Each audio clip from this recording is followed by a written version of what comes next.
There we are.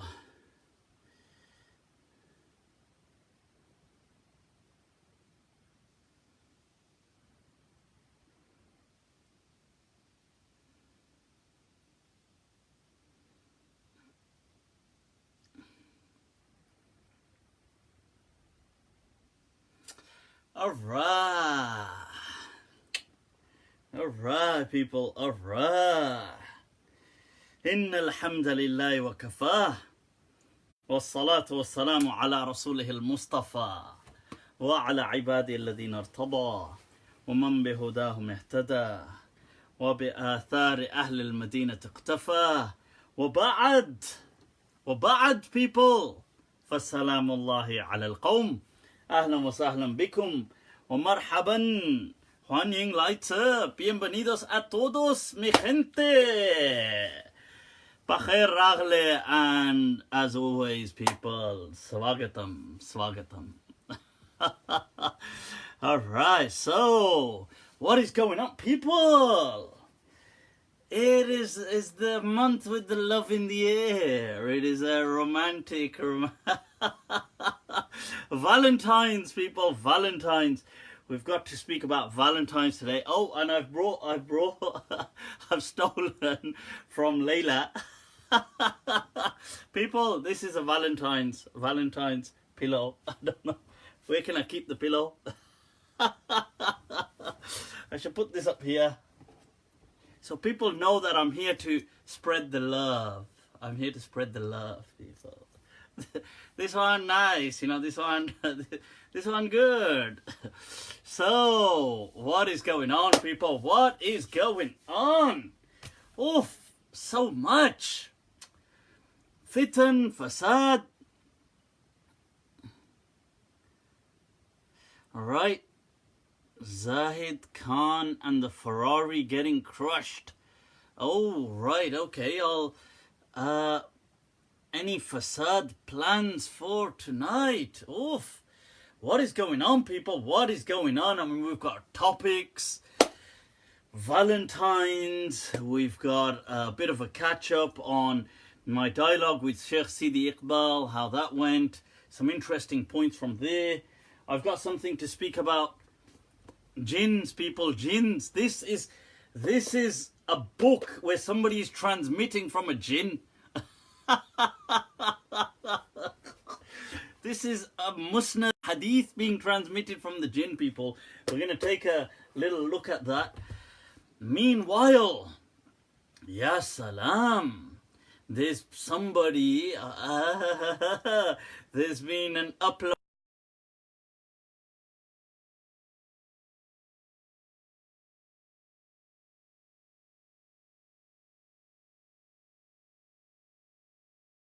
Right, so meanwhile,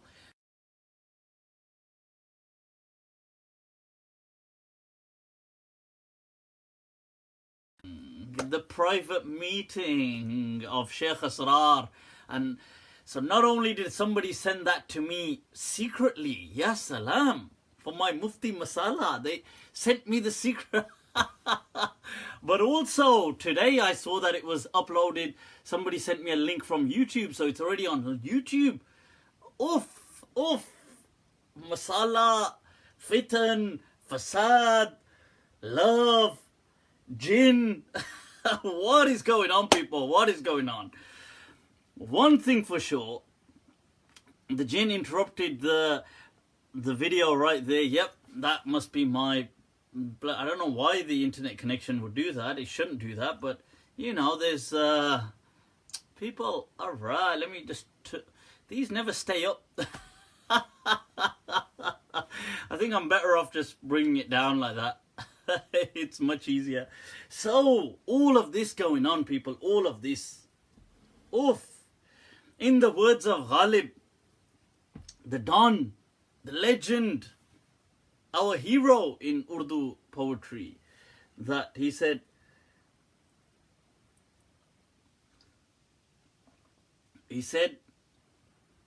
माना के जान गुसिल है पर कहाँ बचें के दिल है. He said, I accept that it totally screws you over. But what can we do after all? We have a heart. Ah, वाह वाह. माना के जान गुसिल है पर कहाँ बचें के दिल है. गम इश्क घर ना होता, गम रोजगार होता. Oof. So the Don El Maestro Ghalib is teaching us that, you see, it's going to be a problem either way. You either choose the problem of love or you just have other problems. Problem of livelihood, problem of this, problem of that, problem of life. So it's problems all the way down. It's turtles all the way down, people. Turtles. So Mufti A.S. Desai is writing about me. Apun. Oof. Yeah, I'm touched, you know. This one touched me, you know. Somebody send it to me. I want to see what he's written. My old friend, you know, my old friend.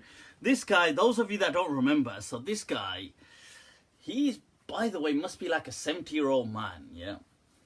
But he must be suffering from some major, God knows what disorders.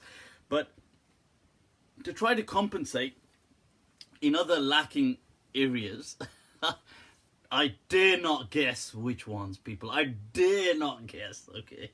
But lacking in some areas, he must be rather, the analysis dictates. Now, to compensate, he tries to just, he tries to swallow a thesaurus. He tries to, so if you see him, I mean, sorry, you don't see him because he doesn't use a camera, rightly so. His words are horrifying, you know. He speaks so awkwardly, and he speaks like he's another one that inspires these other mullahs. They think it's somehow eloquent to just use words. They'll just go into a thesaurus and just find the word with the most syllables, forgetting that their pronunciation is on par with, I don't know, the punishment of the grave. But forgetting that for a moment, they'll choose the word with the most syllables, and then they'll just write that and try to speak like that. And so this guy, he's written about me. He's written about anybody. Actually, anybody who's anybody. Allah. So in that case, I'm touched that he's written about me in the past. Obviously, calling me like he starts from, you know, his starting point is that you're a kafir. That's the starting point, and then from there it's only up. The only way is up, right? So it begins with you zindiq. This zindiq. This what did he have? He had this article titled, "This moron," this zindiq moron or something, masquerading as a munafiq moron, I think, because he tried to do all the alliteration. He tried to be eloquent, you know. So I think he said the munafiq moron masquerading as a mufti, something like this. So he said in that it would be to look at the devil's face would be less damaging than to look at my face. Hi. Dil tod diye hain. Oof. People, and I thought we had something here. Yeah, I thought that there was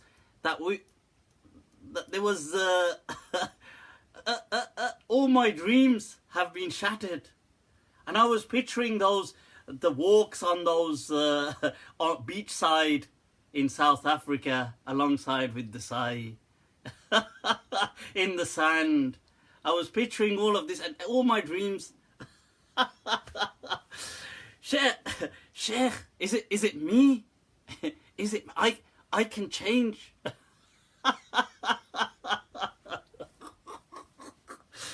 Well, all fun and games. So I look forward to Desai's his letter refutation of me.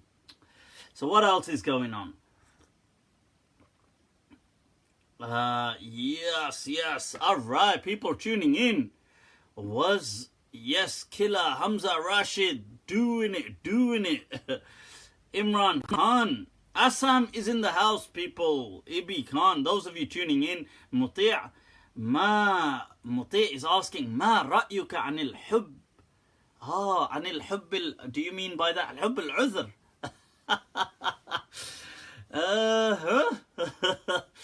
Do you mean, is that some kind of plural for azra, like virgins? Is that what you sicko? You, this Muti, what is this? What is this? I think you mean al-hubb al-udhri. What is the kind of, it's the non-obscene love that is in the Arabic poet. Actually, it's sometimes in Arabic poetry. In Arabic poetry, they do not care. Arabic poetry, they were ruthless. They were like, do I look bothered? Imra al-Qais, who's known as the king of the poets of Jahiliyyah, his poem was stuck on the Kaaba. He was like, do I look bothered? His poetry is like, oof. And the shocking thing is, it is taught in madrasas, which is interesting. Because, it's like a polarized, bipolar expression almost. So you got these Mulvis.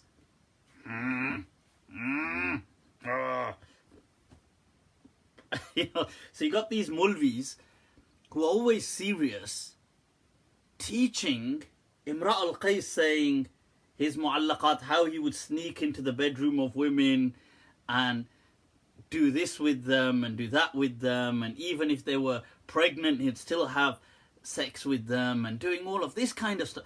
So you've got all of this in his poem, and you've got these people, wow, and they're explaining it away. It's a delight of life to experience that.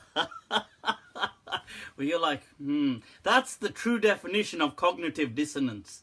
If you check up in the Oxford Dictionary, cognitive dissonance, it's going to have a small clip where, if it's online, you click it and it's got like a Maulana, one of the Mulvis sitting there reading Imra al-Qais.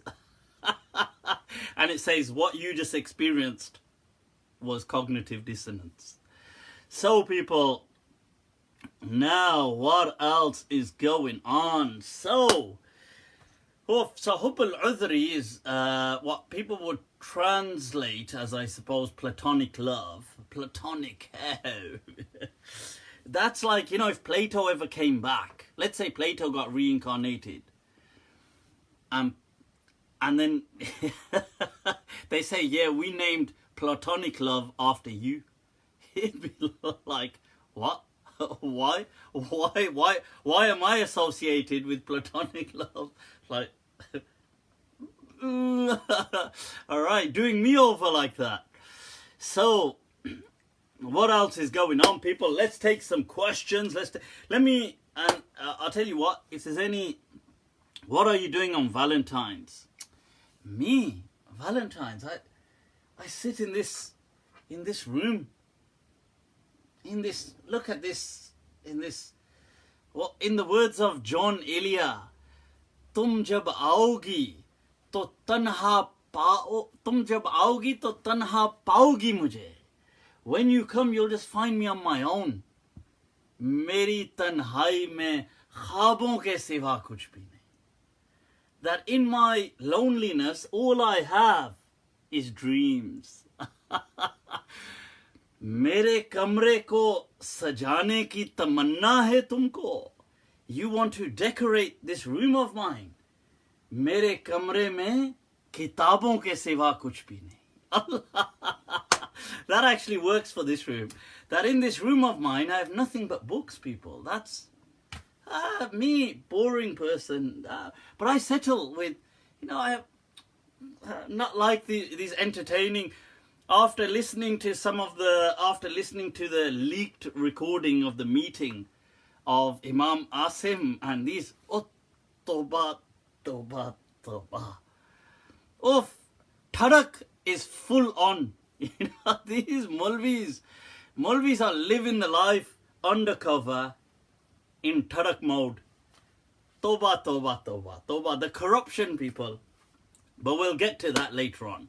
What is going on? What are your dreams? Hi. My dreams, huh?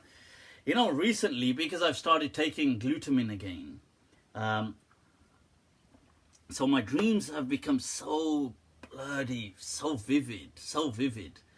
It's freaky because they're like memories when you wake up. They're not like dreams. They're like, you remember everything and they just linger with you. If you anybody want to experience that, just start taking glutamine. After a while, it'll kick in.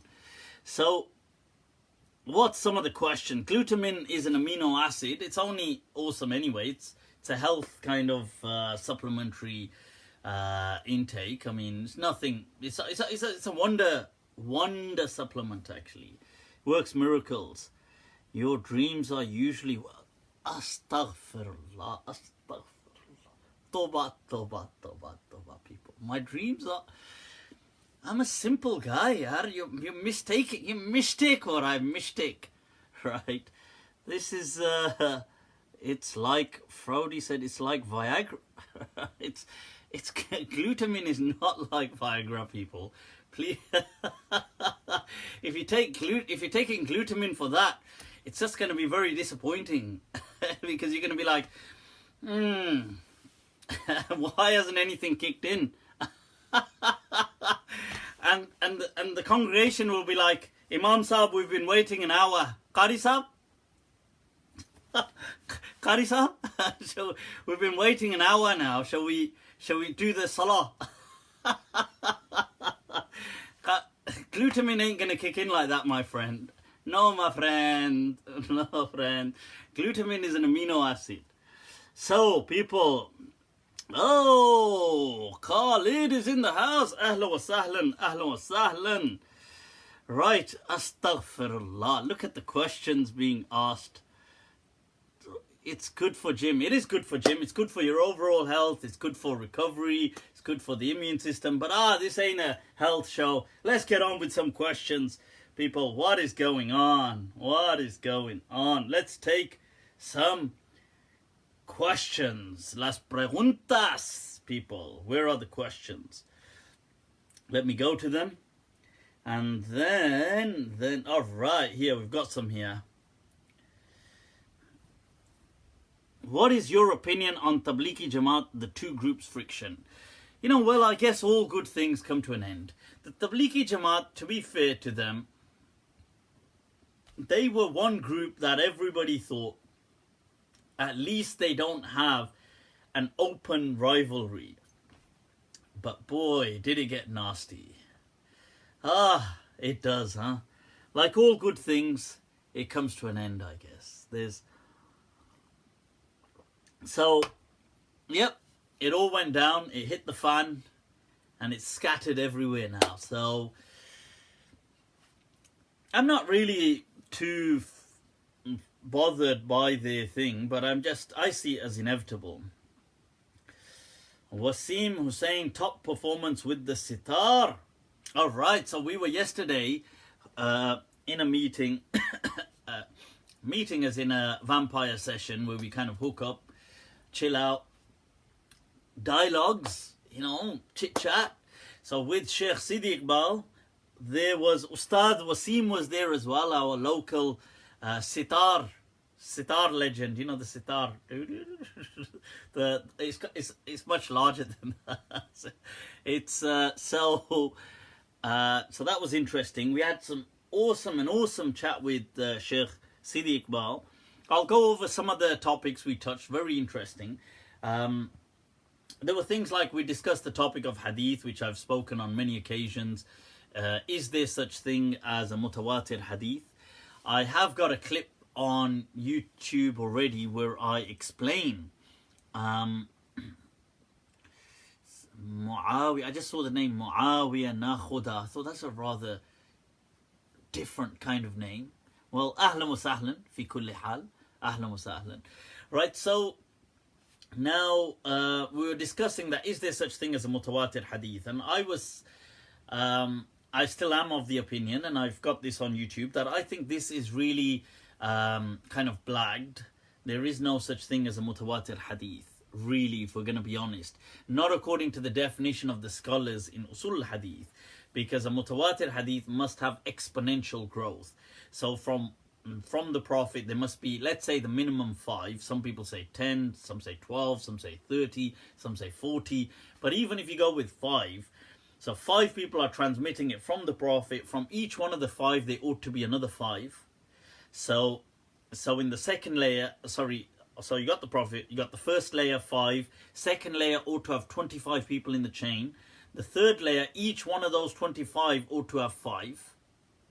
So you're already, 125, whatever. This is absurd. There is never a single hadith that is ever like this, ever. These things do not exist. But when the scholars later on, so they bring this definition in their usul hadith books to define mutawatir, but when they later on bring mutawatir hadith, they go by a totally different method.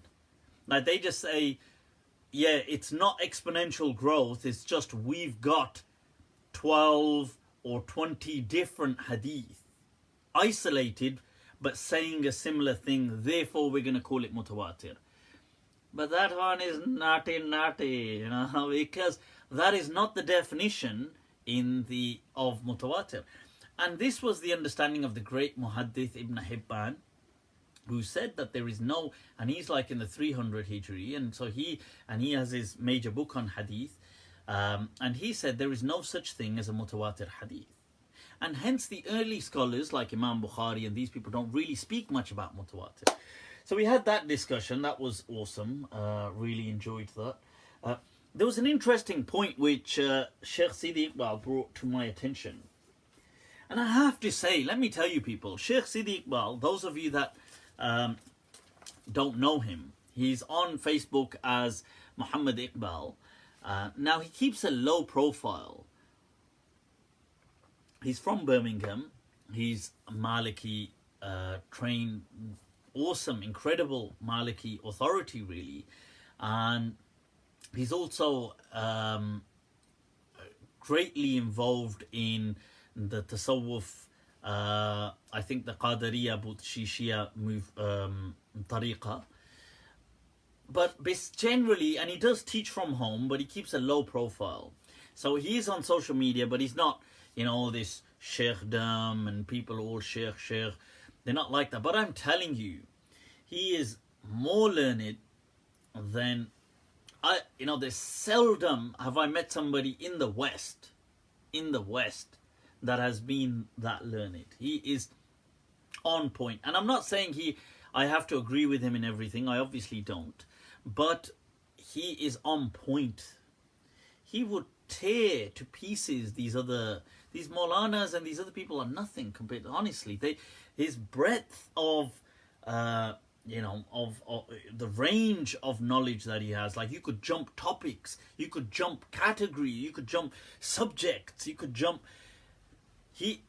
sciences. He will be in that science, on it, in this, and I'm talking extensive research. So he pointed out to me yesterday, and like I said, whenever I usually meet up with him, I always go away learning something. A few things at least. And yesterday it was interesting that he said to me, this topic of the second coming of Jesus came up. And one of the other people brought it up. I don't actually like debating or much, not with Sheikh Sidi Iqbal anyway. But, and he said to me, he said, I referred you previously to the hadith in Sahih Bukhari, but I'm not sure you fully grasped what I was telling you. So he reminded me, and I was really shocked that, wow, that there was an amazing hadith that which is in Sahih Bukhari, and I had to really share that with you. It's got a few narrations, but I'll put this in. This people is it's what is it, to open envelopes. Pretty cool, isn't it? All right. There you go, people. It's a letter knife. That's all it is, to open envelopes. But as always, the code of the samurai, people, the code of the samurai. So put that over there. Now, there's a hadith in Sahih Bukhari under Kitab al-Tafsir, where it's hadith in this particular edition. There's a few narrations of it, but if we look at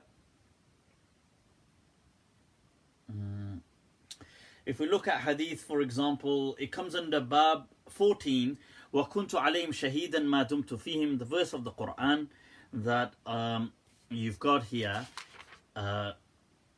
in Surah Al-Ma'idah, where I'm just seeing how many hadith are on the topic. There's more than one on the topic, by the way.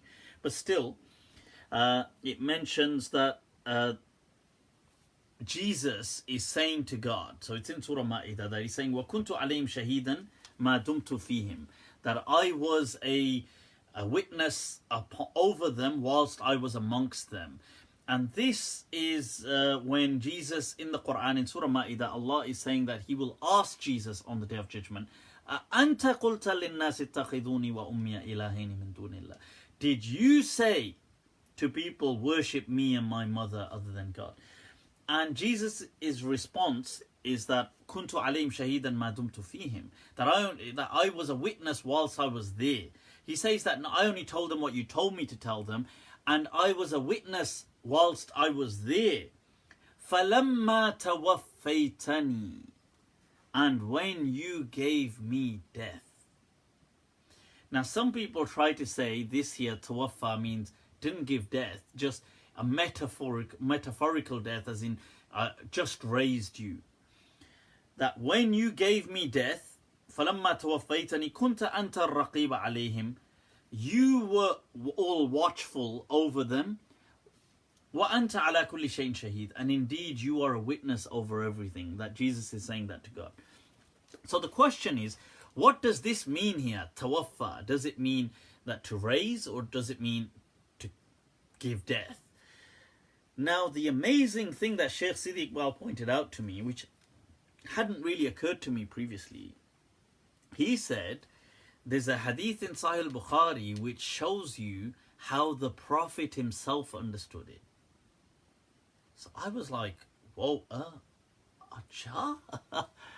And then he said, I've referred you to it before, but I think it slipped you slipped your mind, but check it out. So I went and I've taken a look at it, and it is an excellent source, because here we've got the understanding, like this verse, how the Prophet sallallahu alaihi wasallam understood the verse.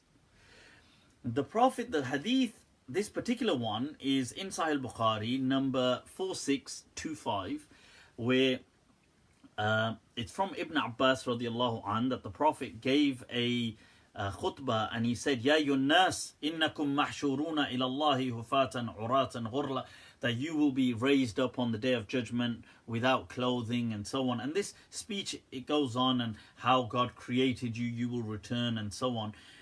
But this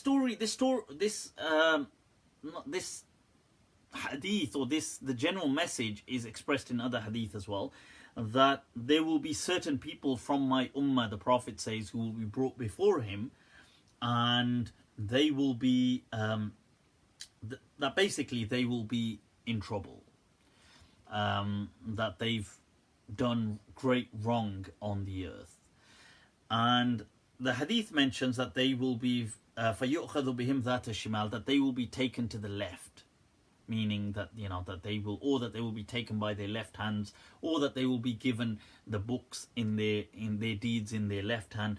But meaning, what it means basically is that they've kind of failed. That's what it means. But they were from the Prophet's people. So, and the Prophet says that فَأَقُولُ, I will say, Ya Rab, ashabi, Ya Allah, these are my companions. I mean, the hadith actually says companions. Right. So the thing is that my companions, whether you want to understand that as his actual companions or whether it's from the ummah, that's a point. But generally it does say about his ashab, his people, and this is mentioned in a different hadith as well. And it says, he says, the angels will say, إِنَّكَ لَا تَدْرِي مَا أَحْدَثُوا بَعْدَكَ. You are unaware of what they did after you. Like what they innovated. But here, أَحْدَثُوا doesn't mean like innovations like, oh, doing mawlid and stuff like that. It doesn't mean that kind of innovation. But it means you, أحدث here means about the, you know, like what we call hadith. And like, as in something, you don't know the great trouble and the great mischief that they created after you, and they did that. So then the Prophet says, now this is the point that I wanted to bring your attention to, that Sheikh Sidi Iqbal you know, brought my attention to, that he says, the Prophet says, فَأَقُولُ, I will then respond, كَمَا قَالَ الْعَبْدُ الصَّالِحِ, as the pious servant of God responded before me. And this pious servant of God is Jesus. And then the Prophet reads the verse that وَكُنْتُ عَلَيْهِمْ شَهِيدًا مَا دُمْتُ فِيهِمْ. I was a witness over them so long as I was amongst them. فَلَمَّا تَوَفَّيْتَنِي. Now the Prophet was never just taken up alive. When you gave me death, كُنْتَ أَنْتَ الرَّقِيبَ عَلَيْهِمْ. That you, God, you were all watchful over them. So I don't know what they did, but if you're, you know, but you were all seeing, all watching. Now, and then it mentions that these people, it will be said that they will continue to kind of fall back on themselves into doom and peril. But the point is that in this verse, the Prophet is using that verse as a dalil. He is saying that I will say, as Jesus said, that when you tawaffaytani. Now here, this cannot, so it means the Prophet didn't understand this to mean you just took me up. Because for the Prophet, it would make no sense for the Prophet to say that to God. That, oh, for when you took me up alive. It means the Prophet understood that to mean when you gave me death, then you were a witness. So this is the understanding of the Prophet himself of this verse of the Quran. And I think that's amazing. And that's a true gem. And I wanted to share that with you guys because I thought that's really, I was like, wow, in awe. And like I said, whenever I reach out to Sheikh Sidi Iqbal, he's always a fountain of knowledge, people. So do reach out to him, do connect with him, give him the respect that is due, and benefit, inshallah. Cool. There was another interesting discussion as well. I'll just touch up on it. It was to do with, you know, sometimes you have these hadiths speaking about like some of the companions, like Sayyidina Umar, radiallahu anh, saying, oh, I used to read in the Quran, there was a verse about stoning people, but I recall reading it, but it's not there anymore. Now, what an interesting point that came up in this discussion, and I never really thought about it before, even though it wasn't, when I heard it, it was like, oh yeah, what? Of course. Was that, you see, Sayyidina Umar radiallahu an was in, during the Prophet's lifetime, was very fond, as other people, of the Jewish scripture. Now, so there's a famous hadith that the Prophet came past and he saw Sayyidina Umar reading. And he said, yeah, Umar, what are you reading? And Umar ibn al-Khattab said, it's the Torah. And then he says, Ya Rasulullah, this is the Torah that was given to Moses. Like in this whole sense of kind of awe in this narration, that wow. And you have to remember the Jewish people were like the academics amongst, because the Arabs were emerging from a illiterate society, so they would be naturally in awe of a academic community, a community of scribes, a community of documentation, of a community that registers things, that puts things down. So he tells the Prophet that, Ya Rasulullah, this is from Moses, you know, the book that came to Moses. And the Prophet says, even if Moses was alive, he would be following me. Now, the interesting thing here is, I'm just saying that this story, you know, some people are saying, is it Sahih or whatever? I think this incident, whether it's transmitted with those same words or whatever, it is in the Sahih narration, but whether they're problematic or not, I would feel that that is a valid incident, that it actually happened, something like that did happen. But my understanding would be that when Umar, if this be true, that he was saying, we've read this in the Quran, this must have been his recollection of what he read in the Torah. And he assumed that was in the Quran, because those things to do with stoning were in the Torah. So when he said later on, at a much later stage, remember, this is probably, we're going over a decade and a half, maybe later even, something like that, towards the end of his life, when he's saying that, oh, I remember we read that in the Quran, but it's not there. That this may have been what he read in the Torah. And he assumed, like over time and so many incidents, that because it was scripture, that he may have thought, wasn't it the Quran? And he assumed it to be the Quran. That's an understanding. I mean, I think generally that's the best plausible understanding you could give if you wanted to accept those narrations of Umar radiallahu anh saying things like this. Otherwise, those narrations are utterly unacceptable. Because those narrations, everybody knows that's not in the Quran. And they are in Sahih Bukhari, by the way. So it's either this is what happened, or he is 100% just wrong and he just made it up, which is, to me, unacceptable. So I think he definitely didn't make it up. And I think either the incident is false, and these are false hadiths, or that they may have some basis to them, but this was over years a misunderstanding and an assumption. Because we know that a lot of the Muslims did take huge inspiration from the Jewish way of doing things. And it's actually shocking how much of Islam is based on Judaism. On a lot of Jewish practices, you just have to see, they're just based on even from the Salah, the way the Salah is done, a huge amount is based on how the Jews would offer prayer, and some of them still offer it today on some days in the year, just like how Muslims do, to the practices, to them doing everything 3 times, to the Jewish rituals, and like when they wake up and doing certain things, and a lot of it was a continuation of that, and they were the scribe people, the kind of academics.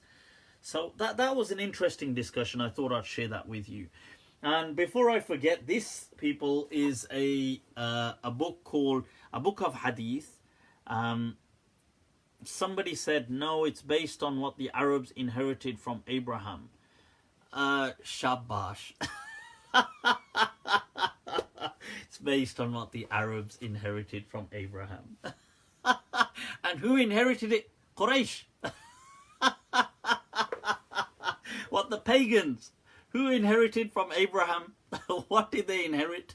Like this is, where people have such a bizarre Bollywood version of like history of Islam. They got no idea of reality. Like they think, mashallah, yes, the Arabs and how they inherited everything from Abraham. What did they inherit from Abraham? I mean, they did inherit, obviously, if you're going to say they are genetically linked, of course, and there's some traditions of the Kaaba and some practices of the Hajj, things like this, some very, when it comes down to few core, ostensible, like apparent, like you can see the Kaaba, and you can have 1-2 incidents of like the sacrifice or something. Otherwise, they never inherited any code. What code did they inherit from Abraham? What code of practice? They were pagans. They never believed in Abraham. Yes, they did rate Abraham because of the lineage, the Arab descendancy, because they were through Ismail. So the Arabs were super proud of the descent of being their whole kind of lineage. So they did have that side, and they did used to, he was And obviously you had the other Arabs and the Arab al-Ariba, and these were the Arab al-Musta'araba who came through, who mix in through Ismail. But the point is that, so they did have that awe and respect for Abraham, but they didn't rate him like a prophet of God. They just saw him as like, oh yeah, he's like from their forefathers, and they continue these practice. And he wasn't like, they would have seen like he was a man of God, like a pious person and things like this. But what code of laws did they inherit from him? Show them to us. What laws of Abraham? What do you even know of as the Abrahamic laws, unless they were taught to you by the Prophet? Show me the laws of Abraham from the Jahiliyyah, the pre-Islamic Arabia that they had, beyond the ostensible Kaaba. Anything linked to the Kaaba, and even that they'd twisted most of that into their own pagan practices. So show me something. Everything else they made up themselves.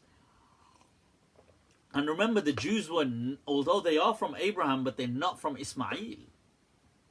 So the Jews don't consider themselves like the Quraysh and like these people. So you are mistaken, my friend. You are mistaken. You are this one over your pay grade. You know, over your pay grade.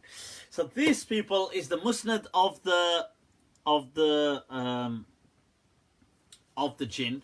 Somebody said, oh, they inherited things like circumcision. I mean, once again, the circumcision generally, yes, and like I said, a few ostensible, like the apparent, not concepts, but the apparent, like the Kaaba. They had this understanding, this was built by Abraham, we walk around it, but they were doing their own thing. They weren't kind of sticking to, they didn't have a code coming from Abraham of what to do.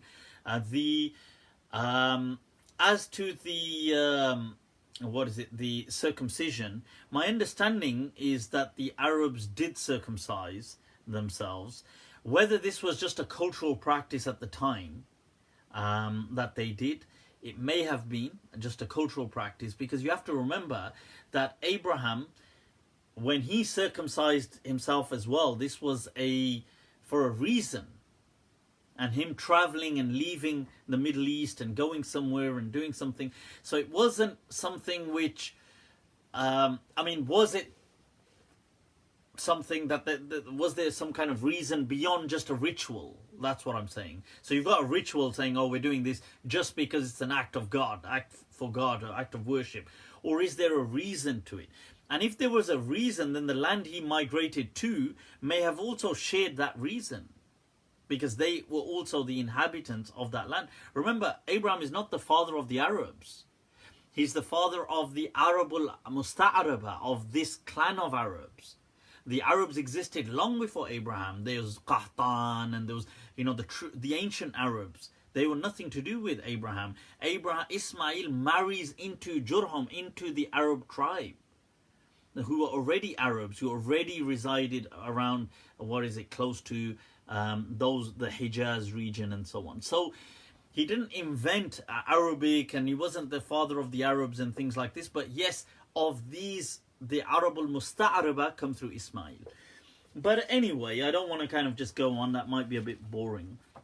But so here we've got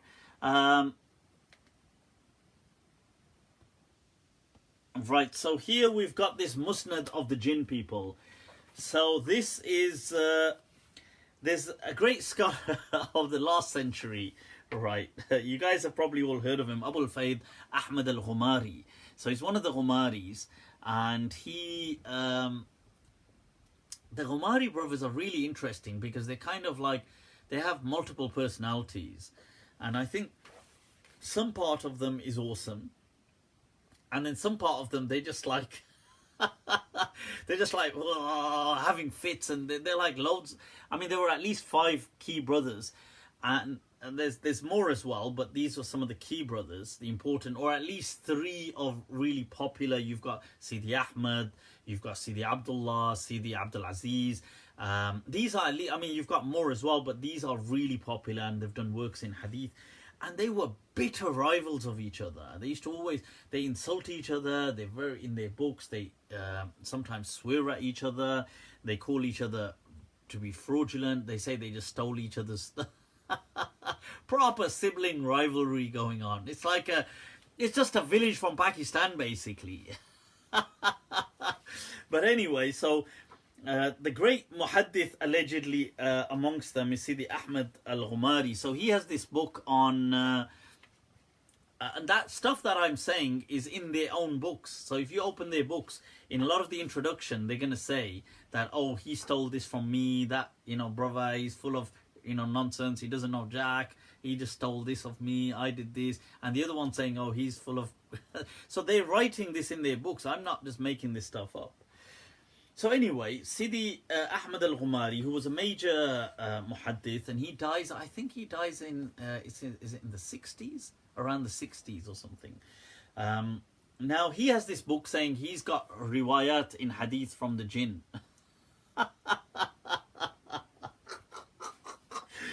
People, this is crazy stuff, man. How does this stuff even happen? Honestly, I just want to know, how does...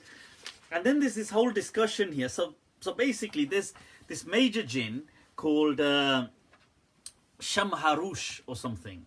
So they say this jinn guy called Shamharush is like their version of like Abu Huraira radiallahu anhu, their version of somebody who said loads of hadith. Shamharush, his name is Shamharush. So Shamharush is, they say, somebody who transmitted and even in the jinn world wrote a book on hadith, allegedly. I mean, what the... And then they've got all these discussions, and he's got these discussions, he's talking about all these people who speak about the jinn, and he quotes Hafiz al-Iraqi, saying that yes, they can be jinn who are Sahaba, who are companions of the Prophet. And there was a great Hafiz of Hadith known as Ibn al-Athir, and he has a book called Asad al-Ghaba. It's to do with the Sahaba, who were the companions. And in that he writes, and I'll quote from him, he says, he quotes somebody, Amr ibn Tariq al-Jinni, that there's this person, he says that who they call Amr al-Jinni. And he says, Uthman ibn Salih al-Misri said, I saw Amr ibn Tariq al-Jinni. Amr Tariq is this jinn. He says, I saw him, and I asked him, have you seen the Prophet? Hal ra'ayta Rasulullah sallallahu alayhi wa sallam? Qala na'am. He said, yes, I've seen him. وَبَايَعْتُهُ, and I gave him a pledge of allegiance. وَأَسْلَمْتُ, and I became Muslim. وَصَلَّيْتُ خَلْفَهُ الصُّبْحِ, I prayed the morning prayer behind him. Good thing he wasn't, a vampire. Because the morning prayer, sunrise, and he says, and he recited Surah Al-Hajj, and we did Sajdatain. Now this hadith, Abu Musa transmits it. Somebody called Abu Musa. And then Ibn al-Athir says, وَتَرْكُهُ أَوْلَى. And then he says, وَمِنَ الْعَجَبِ. He says, I can't believe these people. Ibn al-Athir, who's a great muhaddith of hadith, says, I can't believe these people. They include أَنَّهُمْ يَذْكُرُونَ الْجِنِّ فِي الصَّحَابَةِ. They include the jinn as the companions of the Prophet. They don't include the angels. They don't include Gabriel or Jibra'il and these people. He says, وَلَا يَصِحُّ بِاسْمِ أَحَدٍ مِّنْهُمْ نَقَلٍ. He says there's no such thing, no Sahih transmission ever to do with that there was a jinn companion of the Prophet. He says, وَلَا يَذْكُرُونَ جِبْرِيل. They don't mention Jibreel as things like this. They mention the jinn as companions of the Prophet. And he says, what a joke. And Sidi Ahmad Ghumari saying, oh, like we ignore that, and Ibn al-Athir's point, so what if he said it? But Hafiz al-Sakhawi said it's okay, Hafiz al-Iraqi says it's okay. And then twice on two occasions, Sidi Ahmad al-Ghumari keeps quoting Ibn Hazm as refuting Ibn al-Athir, but there's one mistake, ghalti se mistake ho gaya, mistake. Ibn Hazm died almost 100 years before Ibn al-Athir was even born. So I think there was a fat chance of him refuting Ibn al-Athir, who is yet to be born 100 years after he dies. Unless the jinn told him. he has this in there. So I don't know if he meant to say Ibn Hajar, but he says Ibn Hazm, and he says it twice actually. He says it on more than one occasion. Even the person, when I read it, I was like, Ibn Athir, Ibn Hazm. Ibn Hazm's way before Ibn Athir. And then I'm thinking, you know when they say something with so much confidence that you get doubt. That maybe you start to doubt your own knowledge. That's the confidence I want in life. You know that. So I started to doubt it. I thought, bloody hell. What? I thought maybe maybe I've had a little too much to drink, or like, what? Am I mixing it? But then I realized in one of the footnotes, even the editor highlighted that and said, look, this part doesn't make any sense, because Ibn Hazm dies almost 100 years before Ibn Athir is even born. How can he be refuting him? It doesn't make any sense. But then I suppose, since the whole book is speaking about Shamharush the jinn, and then he's got hadith from the jinn. For God's sake, people, this is why we are a joke, okay? Because we have lost the plot. For God's sake, people, jinn just simply means the unseeable, like something that human beings cannot see. It could be like something in the quantum world, for all we're concerned. Right, now, that doesn't... They're not like, people think like jinn are like us, like a person sitting here made out of fire, like,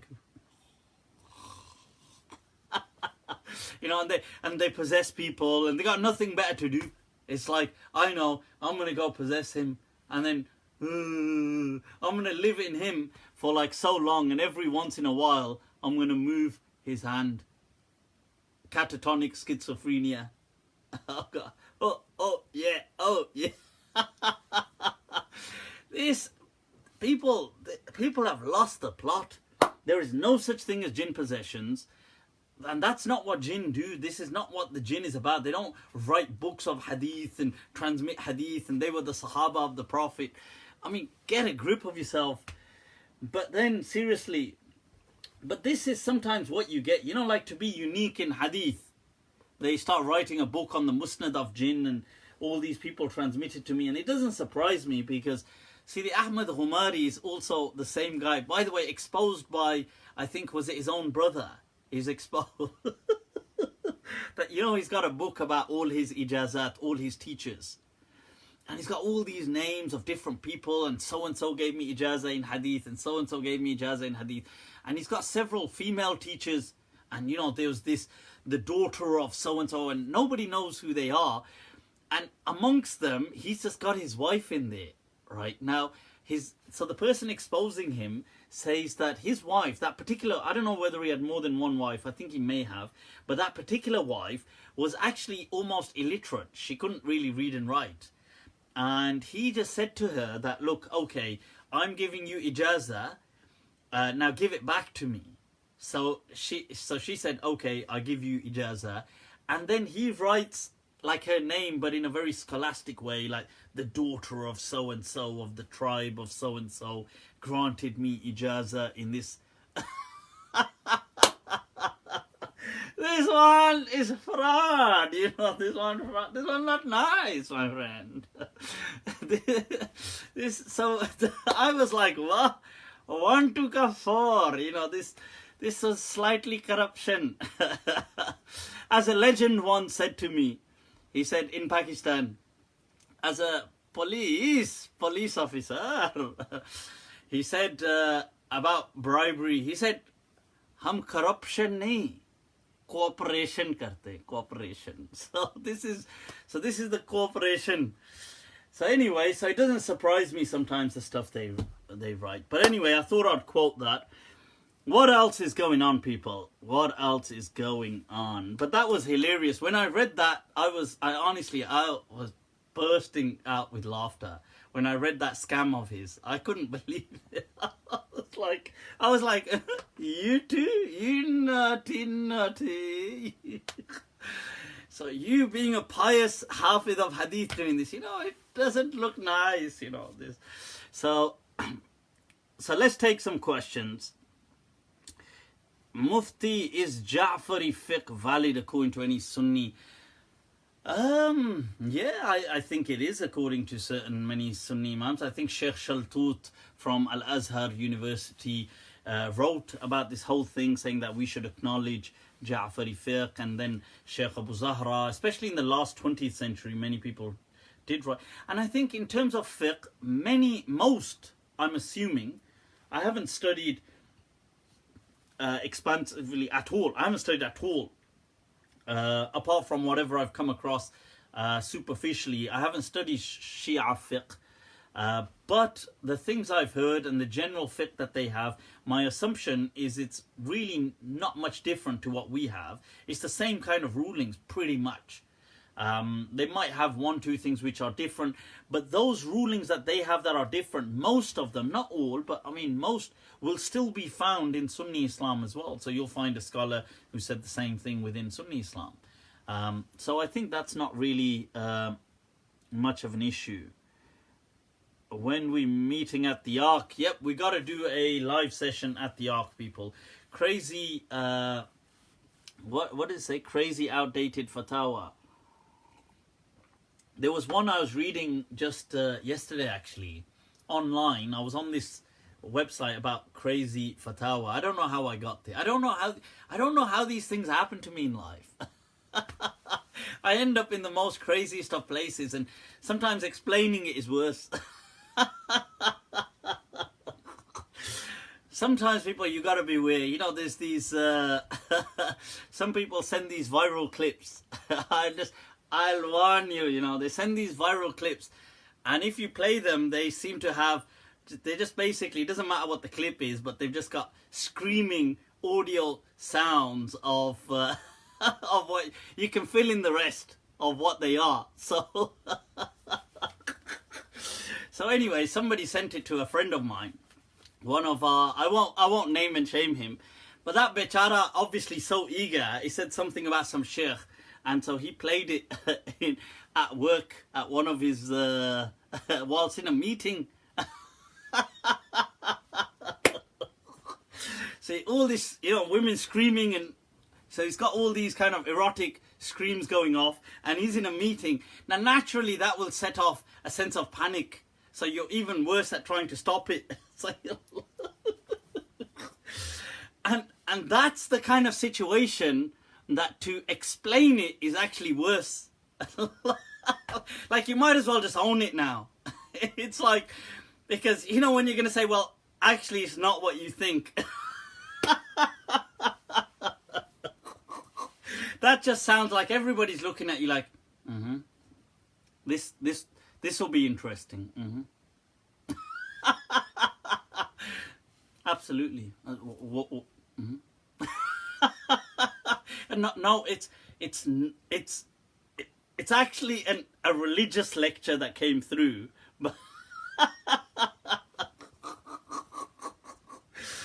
Oh, they're the worst, man. They're the worst. These pranks, and somebody sent one to somebody I know, saying that, oh my God, with some sheikh's face on the thing, saying, oh my God, look at what this sheikh is saying about Mufti Abu Layth. And the worst part is the volume is so low initially, so the person's got to, what is the sheikh saying? What is the sheikh saying? They got to put the volume up, and then it's just like screaming and stop. Anyway, people, let's focus. So we've got why was I saying that? Oh yes, I was reading this bizarre fatwa. I ended up on this website, and I was saying that sometimes it's worse trying to explain. So yeah, so anyway, I ended up there. I was reading some wacko fatwa, and you had some extremists with their fatwas. You know, these kind of like ISIS folk. So you had some of their fatwa in there as well. So the page wasn't about them, but it was just about crazy fatwas, but you had some of their fatwas included. So one of their fatwas was that that as as an explosive, right, to conceal and hide an explosive, that what they can do is that the male fighters can conceal it inside their rectum. Honestly, I'm not making this up. That they can hide it inside because it's for the great. So the person then had justified that, no, I understand. He was saying, I understand homosexuality is wrong, but this is different. He's using this dynamite for a greater cause.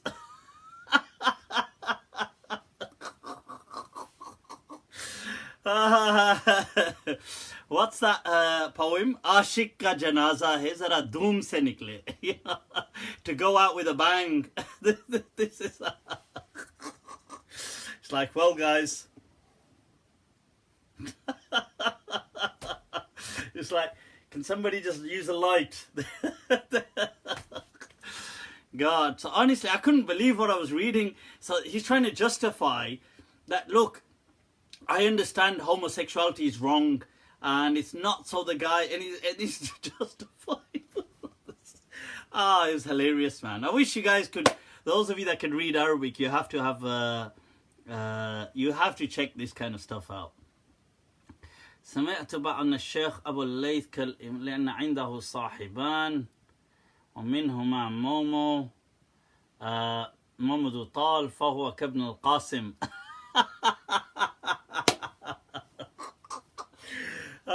Momo, yes, Momo, our dear friend and student studying in Cairo right now, doing it, people. And he's got a good, awesome project going called Muslim Millennials, and it's for the younger crowd, younger kind of Muslims, millennials. Obviously, us people are too old now, viejo, too old. So to kind of like link in and to listen to them and express views and also I suppose the kind of fashion side and everything. I think it's awesome. I think, guys, to check it out. It's on Instagram. He did an interview recently with Khalid, the singer, and I think that was an awesome interview as well. I was meaning to share it, actually, it slipped my mind, but do check it out, people. Check it out. So, good morning from Singapore. All right, ahlan wa sahlan. Can you come to the Jamia Islamia Bukhari Jalsa in April? If your teachers invite me, I will come. But I'm sure hell will freeze over before they invite me. Right, guys, let's take a look at Valentines. So, Valentines, is it permissible or impermissible? Will you be my Valentines? Huh? Valentine. So Valentine's, people, is it permissible or impermissible is the question.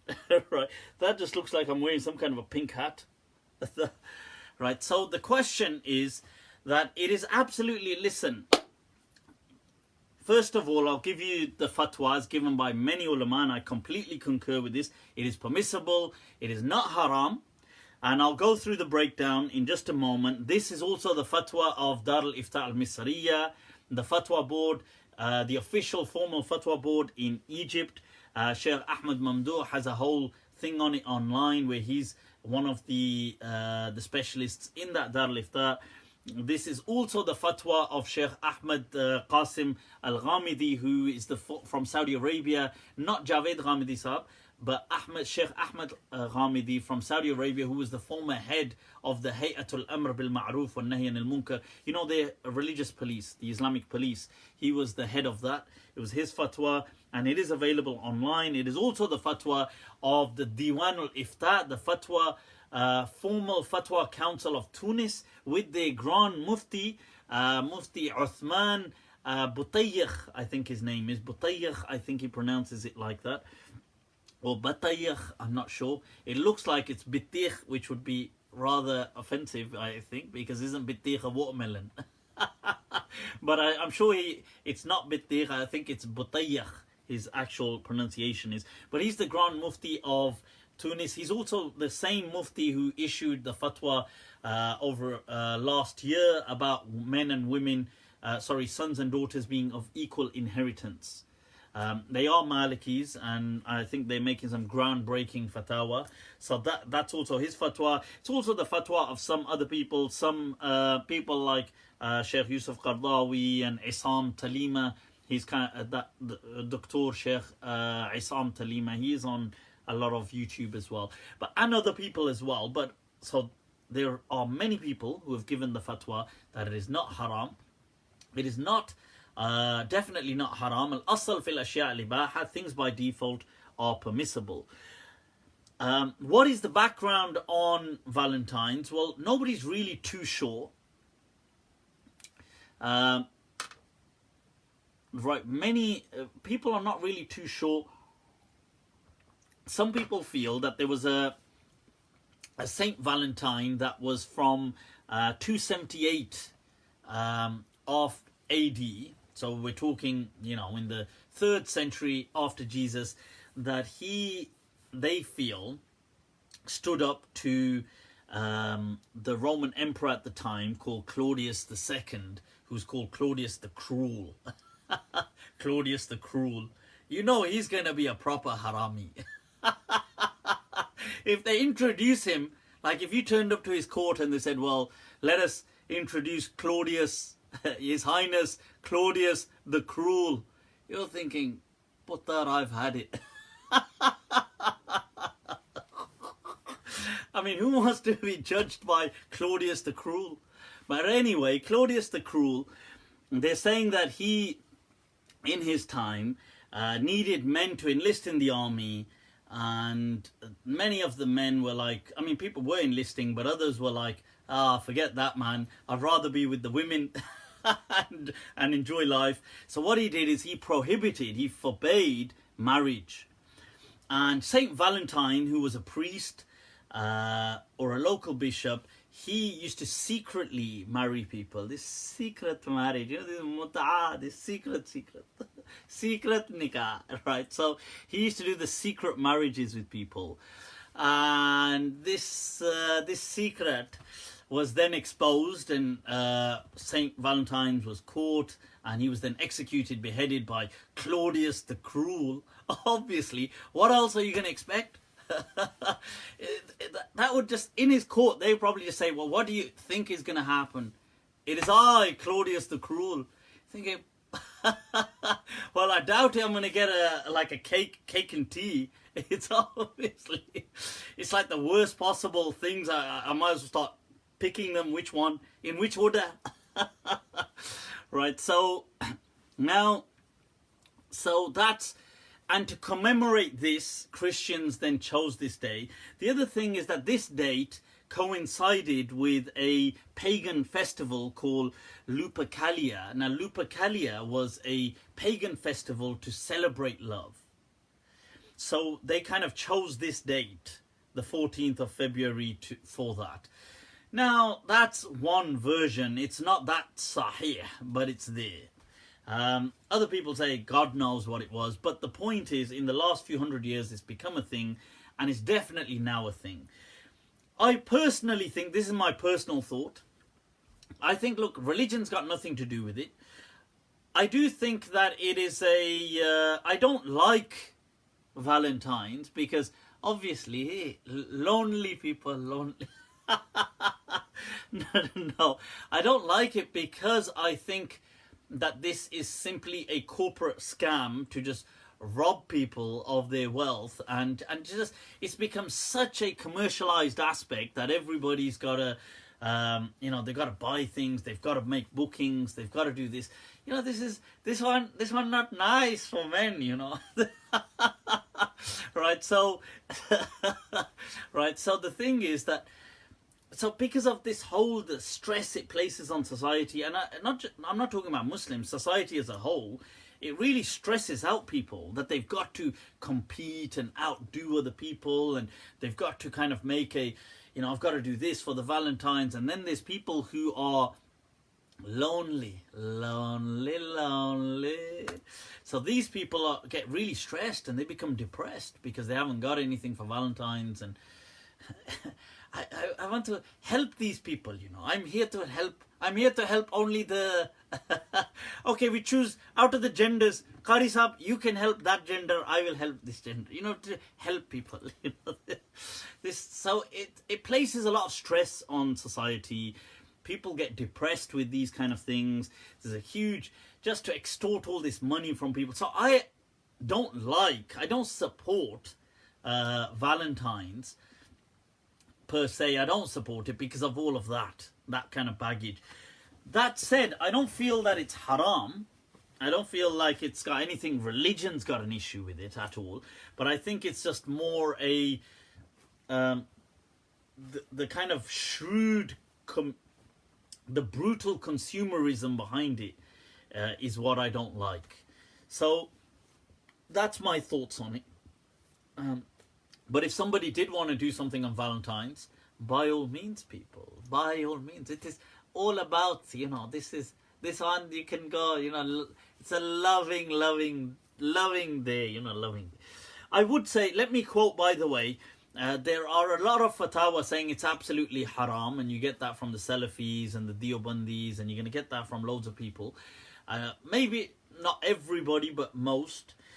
These people really have just out of sync with reality. Okay, it's not haram. And I've read a fatwa online by Uthaymeen quoting Ibn Taymiyyah saying that, oh, if you celebrate the festivals, any festival of the kuffar, he said it's, and he said it like it's such a common sense thing, like he said it's only inevitable that you'll become a kafir.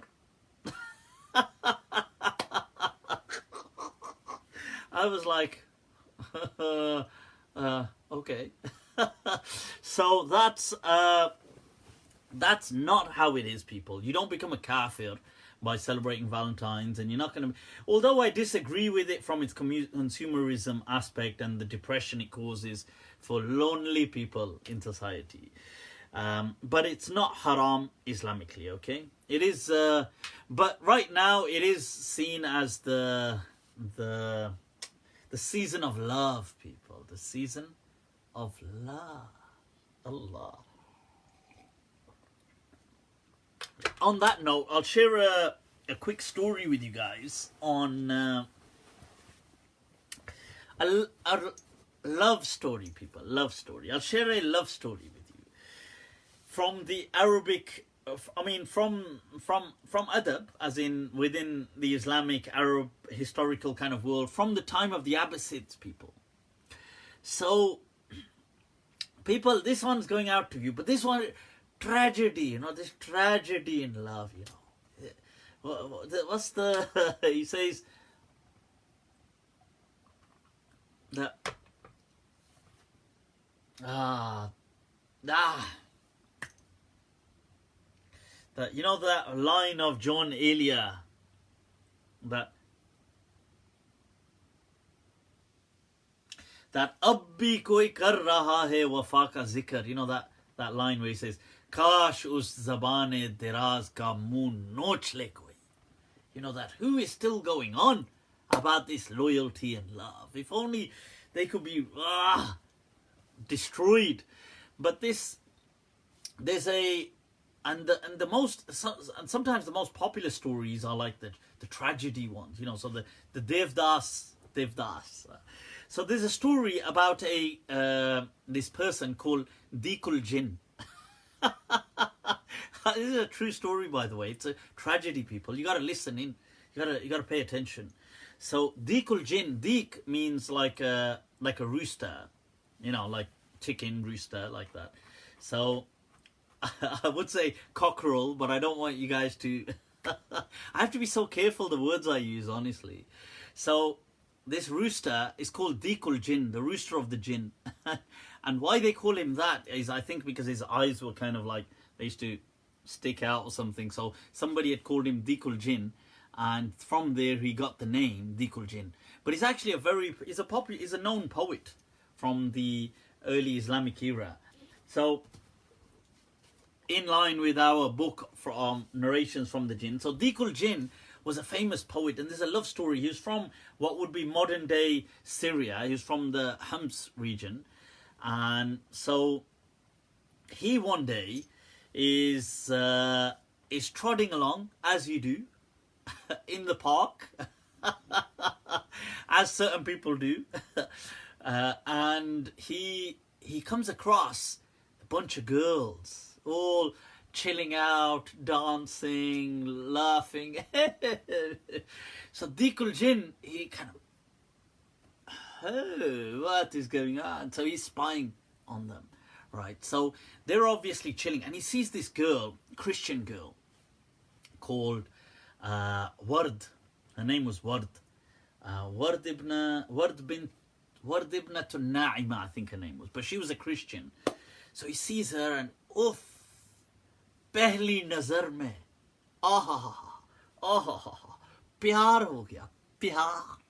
So he's got the pyar, you know, he's fallen in the love, people. So he can't believe it. He's absolutely in love with this girl, this Christian. Love at first sight, you know, this one. So he can't help himself, and he's kind of like spying on them, and they are singing, you know, like whilst they in that day and age, obviously they never had like media the way we do, so poetry was the thing that used to go around. So Ward, who's chilling out with her friends, her girlfriends, right, they're reading this poetry, and they start reading his poetry, his poems. So he's thinking, wow, they're reading mine, Dikul Jinn. You know what I'm talking about? Dikul Jinn, people, Dikul Jinn. Right, so now, so Dikul Jinn, he can't control himself, he can't do it, so he just comes out the bushes like a pedo. No, take that, delete that part. So he jumps out the bushes, and they're like, what the hell? They're like, oh my god, we're gonna, you know, we're gonna call for security and whatever, or call for people, and you're gonna get in trouble for this. So he says to them, look, hold your horses, He says, listen, whose poem were you just reading? So the girl says, that's Dikul Jinn. And he says, but who is Dikul Jinn? And she says, what do you mean? He said,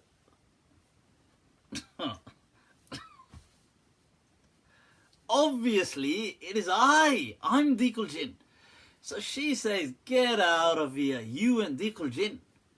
You can't be Dikul Jinn. Dikul Jinn wouldn't do these kind of predatory, kind of stalking girls and doing all this kind of stuff.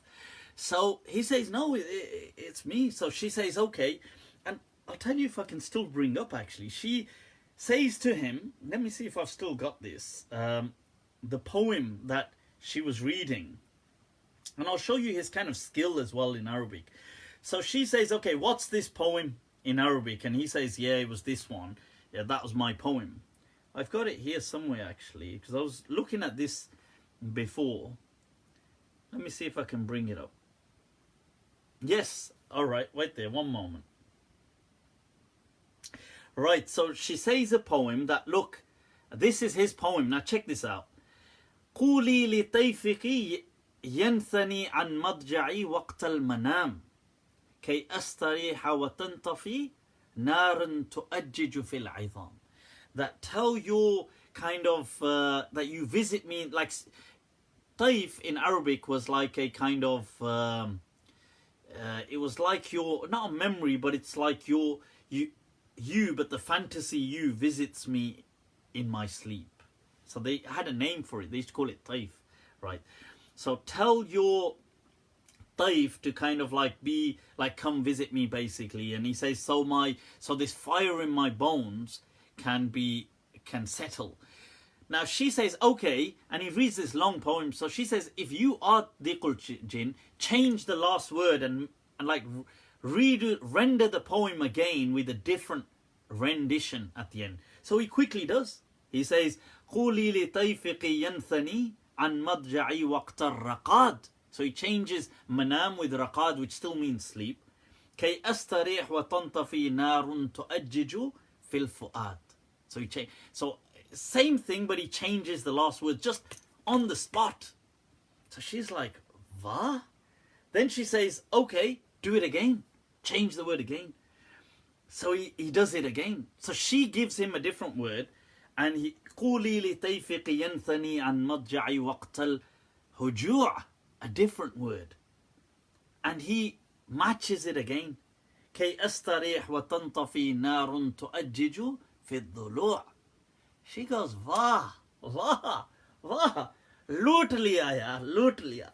So she's like, wow, I'm impressed, I'm flat out, flat out.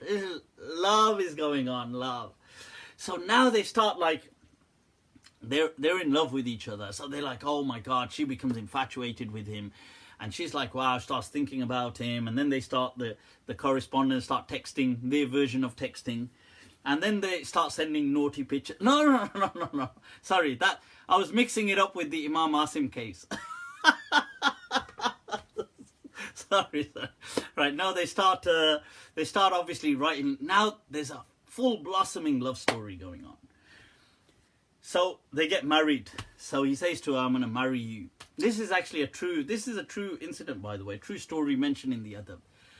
So now, and he has a friend that helps him out always, and his friend's name is Bakr, and Bakr's always out, but he's his sidekick. Like every hero, you need a sidekick. This is like his sidekick, always helping him.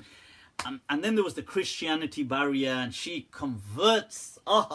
Nothing like love to break the barriers of religion. And so she converts and becomes Muslim.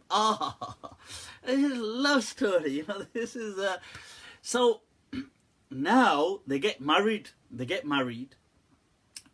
And like every story, there is a villain, people. Right? So the villain is this guy's cousin. And his cousin's name, ironically, is Abu Tayyib. Tayyib means good. But he's anything but good, This one, Abu Tayyib, not nice, So Abu Tayyib is like the Amrish Puri. He's like the Kalima Shakti De. He's that equivalent. So he's obviously jealous because ward means rose anyway. But ward is totally beautiful, people. Stunning. You got to picture a stunning, super stunning. Let the imagination run a bit wild, right? So now she's married to Diqul Jinn. Diqul Jinn is loving life. They're just like, Tujhe dekha. They're doing all these Bollywood songs. They're loving life. And Abu Tayyib is like proper, like, damn, that, it's burning, So what he does is a couple of times he visits her house when he's not there, and he tries it on, a couple of times. He'll try it, He says, I might as well try my luck, you never know. But she, steadfast, Allah, look, loyalty, She basically tells him to do one, like not interested. No es posible, so she's not interested. This obviously winds him up even more. So he tries it on again a couple of times. Whenever Diqul Jinn is not around, he would pop by, try it on. He'd offer her gifts because this Abu Tayyib, like all villains, happens to be very wealthy as well. And he was actually quite wealthy. So he says that, look, I'll get you this, I'll get you this. Shall we run away? But she's like totally not interested. So it comes to a point that he's burning so much. So he says, you know what? I'm going to do them over. So he concocts this plan, people. Pure, this is real, seriously. So what he does is, Diqul Jinn owed this guy some money, his cousin, Abu Tayyib. So he starts to pressurize him for the money. Now, he can't come up with the money, so he's obviously struggling. He's trying to ask his friends, and they haven't got the amount. And so what happens is, Diqul Jinn, his cousin says to him, look, listen, he sets up for him that, okay, I tell you what, do run an errand for me to this different town, and, you owe me anyway, and I'll kind of, that will kind of make so much of the debt. We'll kind of wipe it clean, and we'll do this, and we'll do that. And so he says, yeah, cool, I'll do it. So he sets him off to this other town. Obviously, now that the house is empty, he does try it. He tries it again, but no luck, people. Ward. What a woman, huh? So steadfast. ऐसा भी होता है क्या? So, anyway, she's very steadfast. He thinks, don't, this time, watch. He's obviously bitter to the core. That watch how I screw them over now. So what he does is he waits till he finds out the caravan is returning. So after 2 weeks or whatever, the caravan's coming back, and he's told by the messengers, they had like their kind of postal service that would tell them that this caravan is basically, it's over there, so it's going to be on its way.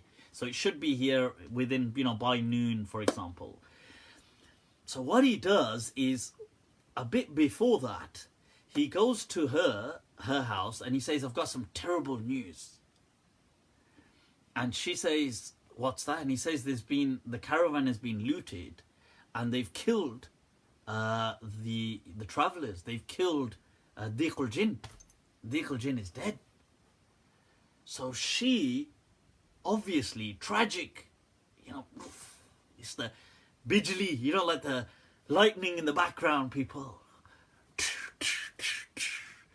So she goes into the nahi, and he says, well, unfortunately, that's what's happened. So she's really gutted.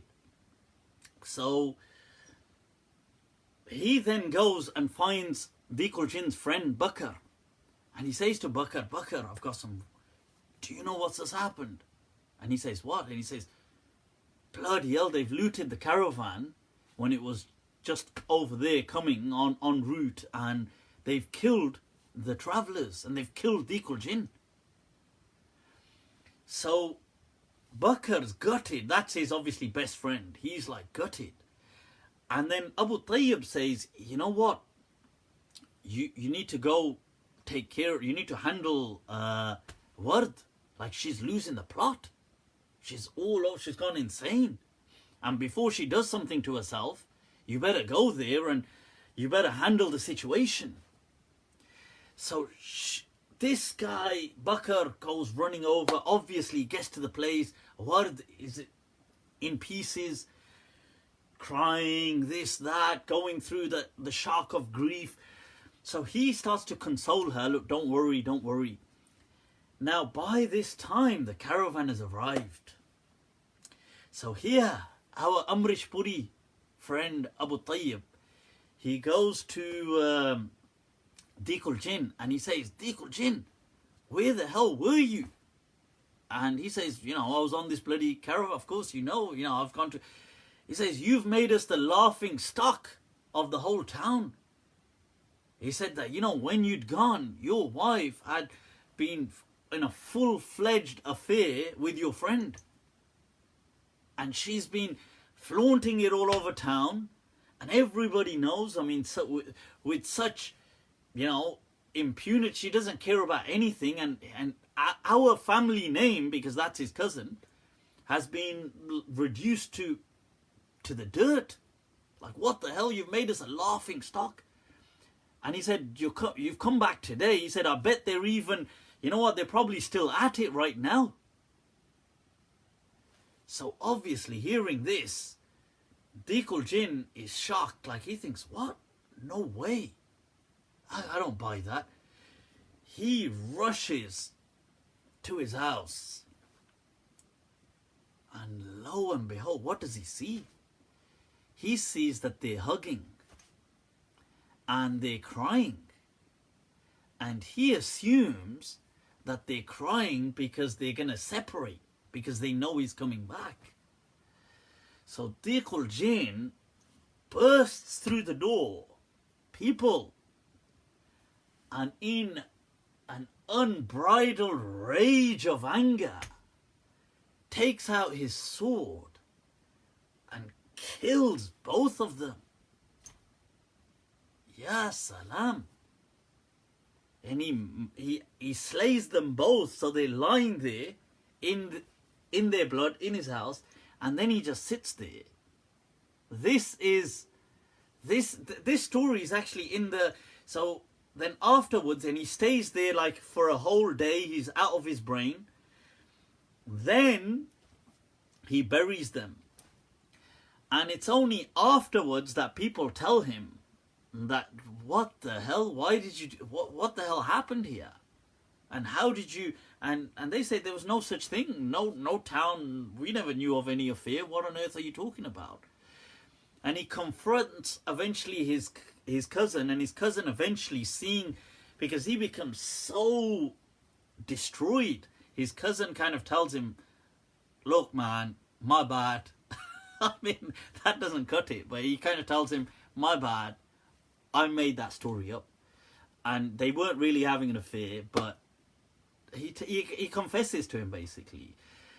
But he's so broken that what he does is he kind of resorts to where their graves are, and using the soil from their grave, the clay, he makes himself two glasses out of which he would drink alcohol. And he would sit by their graveside drinking the alcohol out of these two glasses, remembering them. And he eventually, this got to him so much that he actually just withered and just died. And this was the tragic story, people, a tragedy of where love kills people. To not act, this was the unbelievable story of al-Jinn, who is a character of Islamic history, a famous poet. So this is such a, well, there you go, people. There you go. So remember, love kills people. This not always ending in nice stories. So I'm sorry to share the tragedy, but it's a tragic. Dost na raha, pyar.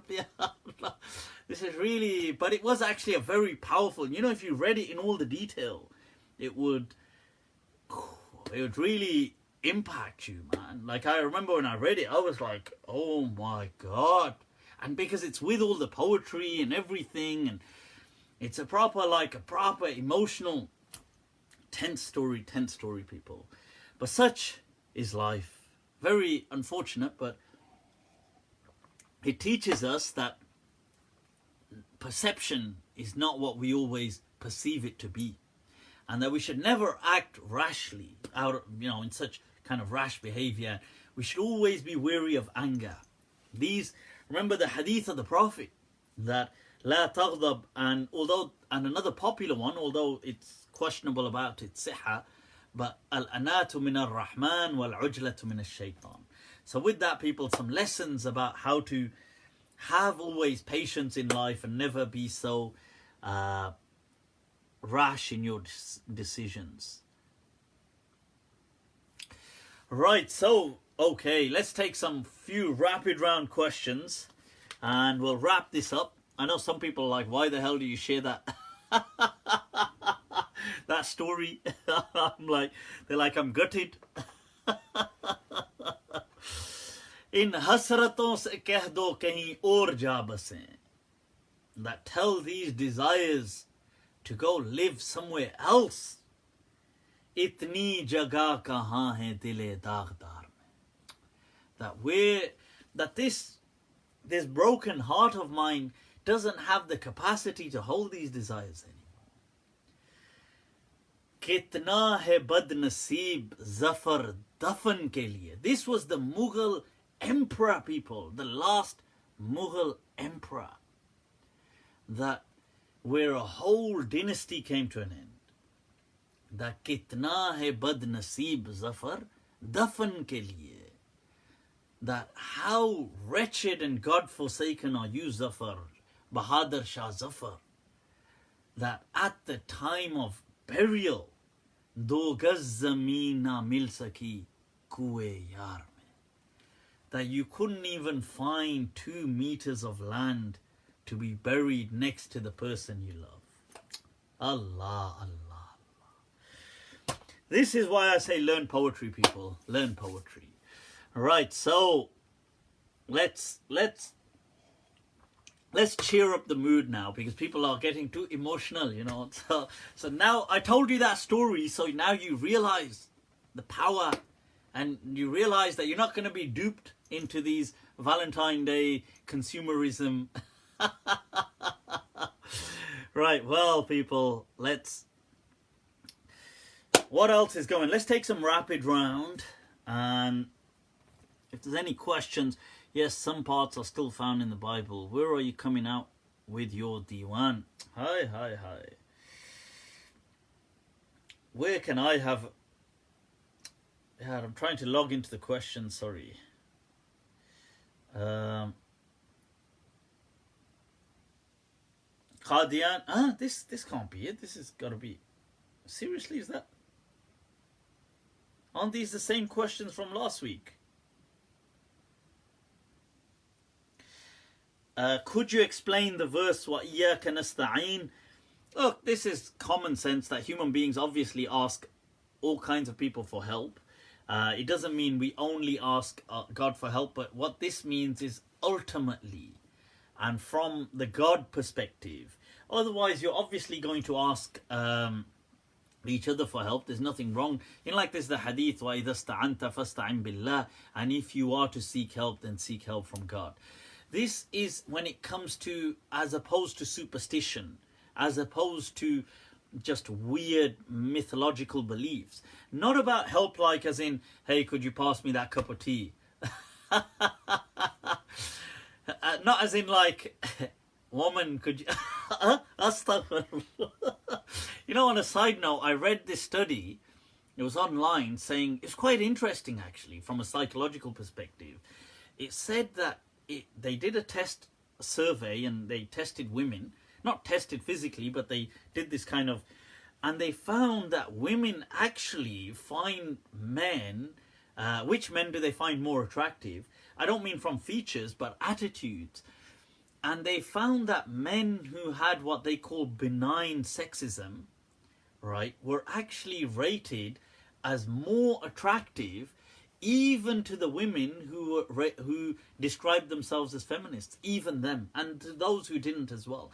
To those who didn't, more so, but even to those. And it was really an interesting read, because it said that these are benign sexism was kind of disparaging in some, not patronizing is the word they used to women. So it's like where they said, where a guy has the understanding that, well, I'll always take care of the woman, and well, I suppose I'll do the work, she can just take care of the home, or I'll do this. But that outlook that they had, it actually said, this was something I was reading just 2 days ago online. There was a whole study conducted with over 700 different kind of participants, and they found that overwhelmingly, it doesn't matter where they stood with feminism, but they seem to still find that more attractive. Not as in that per se, but they found the people like that more attractive. Which is interessante, people. Take note, take note of this one. This one, well... Right, so, but that's not an excuse to patronize women. Yeah, behave, huh? It's not an excuse to patronize you bloody cavemen. Anyway, right, so what I was saying about the question of seeking help, of course you can seek help. If I said, oh, could you pass me this? Or could you go get this? Or, who knows how to, can you help me, I don't know, with some software on a computer? You're not going to pray to God, oh, can you help me with software on the... That would be rather strange if you did get a response. So these things are absolutely fine. So you get the story in the Quran with Dhul Qarnayn saying, Ainuni, come and help me build this wall. There's nothing wrong with these kind of things in helping. We're all expected to help each other. This is talking about divine help. Don't seek it from statues. Don't seek it from the dead. Don't seek it from graves. Don't seek it from superstition and I don't know, horoscopes or from unlucky numbers or tarot cards or whatever it is. Seek it from God. That's what it is. Okay, so cool, people. What else? What other question? What's the ruling going through Monday or Sunday? Investing, save. Assalamu alaikum. Alaikum salam. Are M&Ms really haram? I've heard they use E120 for the red ones for the color. It's made from insects.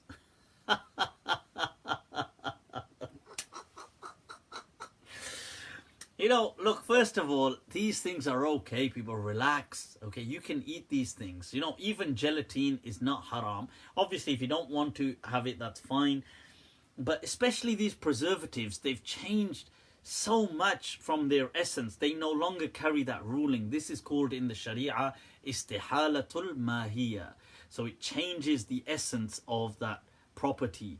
So even though it will have some remnants, like vinegar still has the kind of molecular structure that resembles alcohol. So, and it has remnants. It's not that it disappears, but it no longer is that same thing. So there are such changes at a molecular level. So don't worry about these kind of E numbers and preservatives, okay, and things like that. And that said, the Maliki madhab says insects ain't haram anyway. The Malikis are so awesome in food. You can almost eat anything. There's hardly anything which is haram. I mean, a pig is haram, and animals which are already dead, I suppose, are haram. But otherwise, no animal or creature per se is haram beyond a pig. So, but that said, people don't usually eat all these kind of animals, so they're not eating like hippos and elephants and chimpanzees. They don't do that. But if they did, I'm not saying that you should, and not saying to do that. Don't do that. Don't do that, people. Bad idea, right? But they're not haram shar'an. So even insects are not things which people generally eat. But so, for example, like paper. I'm just saying, I know it's not the best of analogy, but to give you an example, paper isn't, people don't eat paper, but if you ate it, it isn't haram to eat. Okay. But people don't generally eat paper. Okay, I don't know about maybe some kids, but people don't generally eat paper. So in a similar way, people generally don't eat insects. They don't just eat anything. But if they did, in some culture, it would not be haram according to the Maliki, kind of understanding. Okay, so that's that. Shall we take another one? Shall we take some rapid rounds, people, and then start to wrap this up? Ibn Taymiyyah considers all festivals as part of Sharia and supports his opinion by quoting. Yeah, I already went through that for the Valentines. Ibn Taymiyyah is a bit on that, a bit. Ibn Taymiyyah, I've explained, Bichara, you know, I'm sure, you know, he was a great guy, but he suffered, I think, psychologically, because I think, you know, all those years locked up in prison and in the dungeons, and he never got married either, did he, Bichara, you know. Oh, the pleasures of life, he didn't really. But somebody said, well, you don't know how many concubines he kept. Which is true, but I think in prison he definitely didn't keep anything. They wouldn't let you keep concubines in prison. Yeah, so Arabs were eating locusts. Somebody said that is true. They did used to eat locusts, but locusts are usually... You're right. I mean, you're right. Absolutely, they do tie in with that whole insect thing. But usually they're a lot larger still. They can be larger. But even if they were small insects or whatever and you ate them, they're not haram according to the Maliki understanding. Robin is saying, woohoo, I'll be in class. Alright, well, ahlan wa sahlan, Robin, ahlan wa sahlan. Dear Mufti, is it more beneficial in any aspect for a couple to pray together rather than individually? Is there any hadith referring to couples praying together? Ready, Haydri. Alright. You know, all this kind of josh, this kind of enthusiasm is in the early days, you know, I know, why don't we pray together? Afterwards, who thinks of things like this? Shall we pray together? You'd be like, what? What? Are you buzzing? Are you smoking? Are you taking drugs again? Right, so no, I mean, a couple. Okay, serious. Now, couple praying together, they could, yeah, I mean, you could pray together if you want. I would say there's no, fine, you don't have to pray together. I would say that you don't have to pray together, but if you did, that's fine. You can do that. But what I would warn against is this thing of this kind of control with religion. I don't like that, and I don't advise people use it on other people because it creates resentment. So people will say things like, I've seen people, they'll do things like, oh, have you prayed? Have you prayed? This time for Salah is going. Like that. Like, that kind of authority, I completely don't like that at all. I would never personally ever do something like that. Not generally anyway, not unless I was out of it, but I wouldn't do something like that. I wouldn't, because I think as an adult, people would know they would take care of themselves, they'd take care of their own prayers. You don't need to be kind of reminding other people, and even if they are your wife or husband, you don't need to remind them to pray. And that's my understanding. But I wouldn't. Right, so that said, I mean, if it works for people, it works for people. I don't think there's anything specific that you ought to lead your family in prayer, but if you did, it's fine, it's a good thing, it's not a bad thing. But if you wanted to pray on your own, that's fine as well. I don't think, there's nothing wrong with that. And if reminders work for you, fine. But I find, you see, I'm somebody I'm very kind of ultimately obsessed with like psychology, like how the mind operates. I find it overwhelmingly fascinating. And I find that these things, and this is my interpretation, I could be wrong, that these things are often, even if it's done at a subconscious level, but they fall into control. They're too easy to fall into becoming control mechanisms that you would, because that's just human beings. See, human beings can be, they are very controlling. And the more control you give somebody over you, they use it. And religion is a nasty thing to use as control, but all too often done and instrumentalized as a control tool. So I don't like this. I would say, look, it's your call, it's your life. I won't say don't do it. I don't like it. I don't think it's necessarily that you should do it, but if you want to do it and it works for you, you can. I'm a bit wary of it because I think what happens is all too often people then use it to take digs or to say things like, oh, have you prayed? And, stuff like this. And I just think that you should never bring God into your own, like you should never use God for your own disputes. Like if you've got a problem with somebody, you should just have a problem with them. You shouldn't make it about God. Like you shouldn't have to bring God into the equation just to be able to get back at somebody. I think that's to me that's the absolute pit of kind of human interaction, that you drag God to justify your kind of thing. So I don't like that at all. But that's the whole thing. Okay. So anyway, I mean, if it works, fine. There are some narrations of some companions that used to pray with their family. Not all of them. Some of them did. I think I've forgotten now who. But there are some narrations that you see. But generally, they would pray separately. That's the main thing.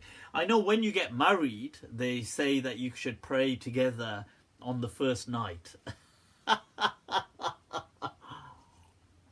You pray together on the first night. I pray your nafal. The guy's like, the guy's probably like, so that's like the most difficult time to focus. And he's probably thinking, can I just get this over and done with? He's thinking, uh-oh, the pills kicked in. is my wudu still legit? Why is it me and my deputy standing to pray? It's like, here we are, right?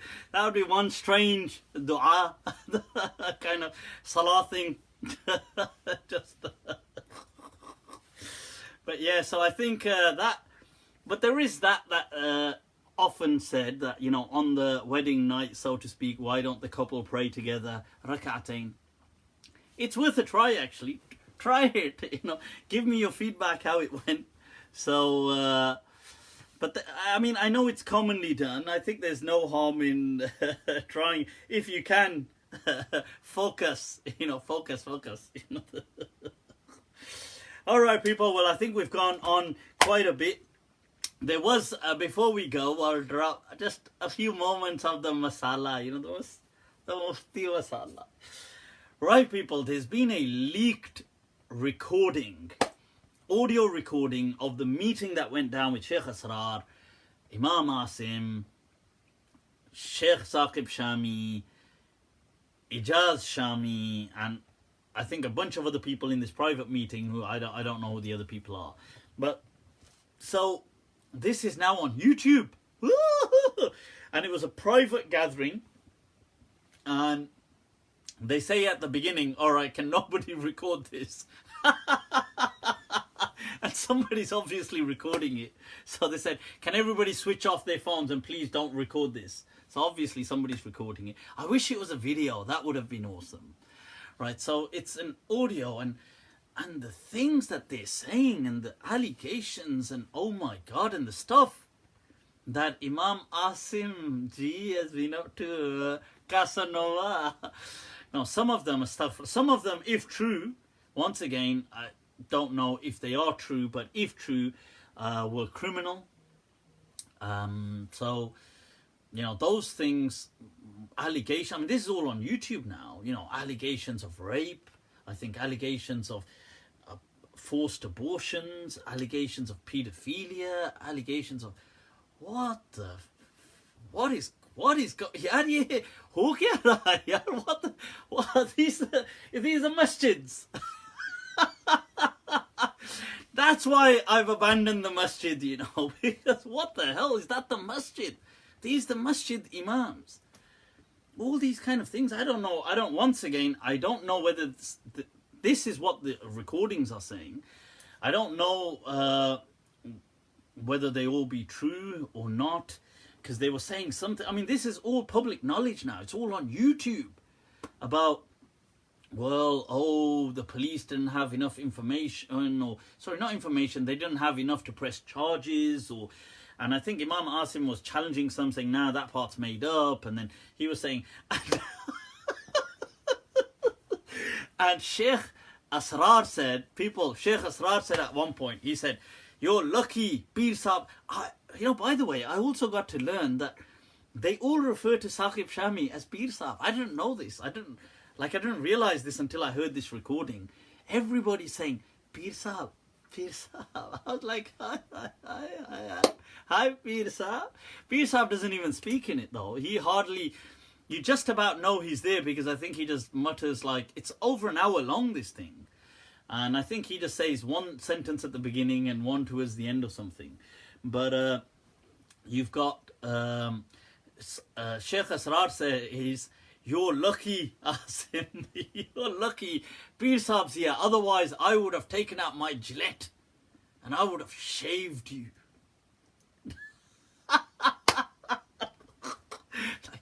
Can you get my back as well? Oh, you missed a bit. Can you get that? Is it a full removal? Is it like a waxing? Or can I get a choice? Is there like, can you throw in a massage? I was like, oh my God. But you know, this whole thing, I gotta say, it was shocking to hear some of the things that, if be true, because once again, I don't know, you know, because I haven't seen any evidence, but the talk seemed to allege that several people in the talk had seen this evidence. They'd seen videos, the videos,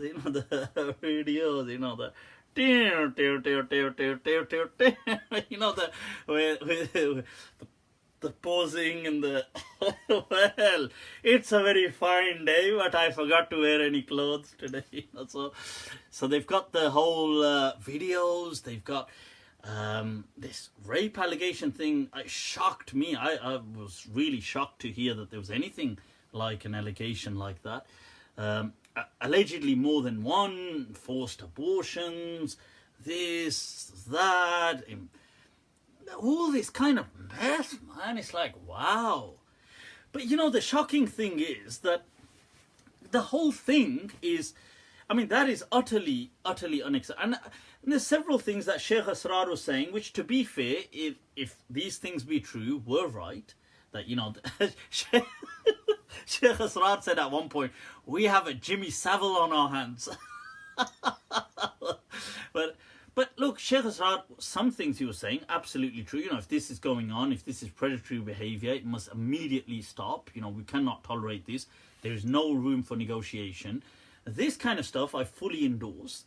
The other thing is, though, which I think, once again, just going by what's on YouTube now, if, as Asrar was saying in that audio and other people, oh, we've seen this for months. Like I've had that girl contact me, or somebody that she had a forced abortion, and I had this, and I've seen this so many months ago, and we've known about the rape so long ago, and we've known about... Then why the cover-up? I don't get why if this was all going on, why are people covering up other people and now doing an expose only because some girl made a video saying why I left Islam? And so now, because they're going to get brought into it that they've been covering up, so they do this expose now. But I feel that this should have been, like if you're saying, oh, I've spoken to victims so long ago, then you should be encouraging them to go to the police. You should be encouraging all people to go to the police. Not like doing your own kind of little court panels and things like this. We have there's a system for a reason. And if these things be true, it's shocking, it's tragic. May Allah make things easy. This kind of stuff is, I'd like to say something as well. There was a point where I think, what is it? I don't know whether it's Sheikh Asrar said it or somebody said that. No, Sheikh Asrar said, and they're mentioning all the names of the girls or several names of the girls, by the way. And this is now public knowledge as well, being on YouTube. So he said, is it true? I'm getting this girl on the line right now. So he's got some girl on the phone and you can hear her voice in the distance. And he said that, is this true? What is it? Oh, he's been sending dirty pictures. He said, have you been sending inappropriate photos? Because, but she's been sending them too. I was like, what the hell are you even listening to? It's like, for God's sake, man, this stuff is horrendous. And I want to say something here. I think this whole thing is stupid. It's a sham. It's these things. We don't need our own little courts. We don't need there should be no. If somebody gives you information as a victim, saying, if a victim comes to me and says, look, this person has been doing this to me, I should tell the person, if it's a crime, you need to go to the police. Not this, oh, send me evidence and I'll wait on the evidence and we'll arrange meetings and we'll do all this stuff. You need to, if it's a crime, report it. Okay. This shouldn't be about, and there was a lot of this talk about, oh, well, we've covered things up because it's to do with our Sunni. And there was something about, look, if you want to just go around and screwing around girls, but don't do it with Sunni money. I was like, what the hell did I just hear? It's like, don't do it with Sunni money. Is it okay if it's with Wahhabi money? Hey, it's okay, guys. This is this one Wahhabi money. This one okay, Sunni money, no, Sunni money.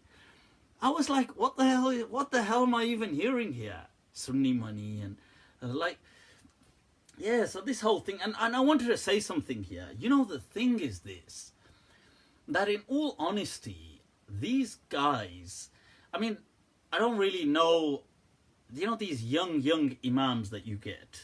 Like people like, I suppose, Imam Asim, or now I saw something, there was something online saying, somebody had shared it to me about Imam Ijaz Shami, who's in that meeting as well, that they're going to expose him, by the way, in one of these days. There's some, on one of these pages, Sufi leaks or something saying, you know, somebody sent me the link saying, oh, we're going to expose everything we've got on you, and it's like this, and it's like that, and I mean, I don't know whether it's just nonsense or whatever, but my point is that, you know, with some of these people, it's not, these are just very, very young people who never really should be like imams to begin with.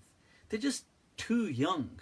And I don't mean that older people don't do anything. They do. Everybody, don't get me wrong, everybody's doing, you know, things. I'm sure these other people that are sitting in that room are not clean in their own sense either. But this isn't about exposing sins or trying to get people to... What I would feel is that the essence is always, if there is any element of abuse, if there is any element of criminality, people should never sit on these things. They should report them. If it's an element of you feel that there's inappropriate, it's not, you know, it's a religious matter, then I suppose if they work for you, you can dismiss them, or you can do whatever you want in that sense. Or if you want to, if somebody's come and you want to make things whatever, that's their approach of doing things. But these people were never really truly scholars. They were just like young, I don't know, somebody in his early 20s, or I think just maybe just 20 or something. I don't even know how old he was. I think he was very young. And they've made him into a superstar imam. And like that, these other ones, very, very, who are not, I mean, I'm not saying this to diss knowledge, but in all honesty, most of these people are not very knowledgeable about Islam when it comes to like the fiqh and the details and all this kind of stuff. They just know, they know how to give speeches and stuff, but just common people speeches, and that's it. And I feel that this is part of the tragedy as well. That, you know, that this kind of status for people who are not really even learned in the deen to start off with. And then this at such a young age where people really are not, and then I suppose people, when they are abusing the system, if we want to use the, like where they are not, you know, I suppose they might argue that they weren't abusing, they were whatever, but when you realize that they're doing certain things, to sit on it, to cover it up, why cover it up then? You know, just be all out there. Don't be like, don't cover up for people. Like, if you have covered it up, then you too are complicit. Because why have you been sitting on it? And if you say, well, now I exposed it, but I mean, you did, but you're saying in that meeting, they were saying we knew about so many of these things 2 years ago, but we've been sitting on it for 2 years. So I don't know, this whole thing, it was disappointing, honestly, to listen to it. I mean, it was really disappointing. And it was sad to hear that there's all this stuff going on as well, like that. I mean, I understand, I've said in the past that, look, if that be true, okay, because I've said in the past that where people, I know certain sheikhs have been, or celebrity scholars in the past, there's been issues with them. And I've said that, look, if it was their private life, and you're trying to say, well, that was his secret wife, or he had a girlfriend, or whatever you're trying to say, I've said that at the end of the day, that's their own private business. Delving into somebody's private life gives us no right to do that. And I hold that position, maintain that position about people's private lives.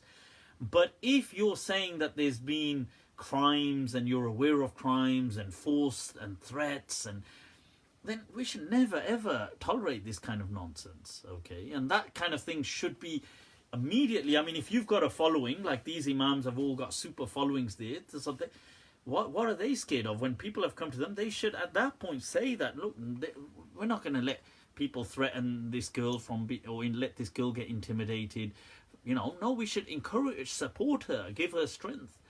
So I feel that this was really, it was disappointing to see that from all sides. I mean, it was shocking to see that maybe this has happened, that girls have, you know, in that, because I've said previously that, look, and I still stand by this, that not every time, you know, you hear these claims that girls are saying, oh, like I read out that time when I was taking the mic, that, you know, a girl said, oh, I went to see him in his car and he stroked my face and I felt, oh, and then I went again at midnight a few days later and he touched my leg, and then I went again, and these kind of girls that are saying this kind of stuff, I was like, I'm not really so sure this is a victim, or is this just rejection? Like,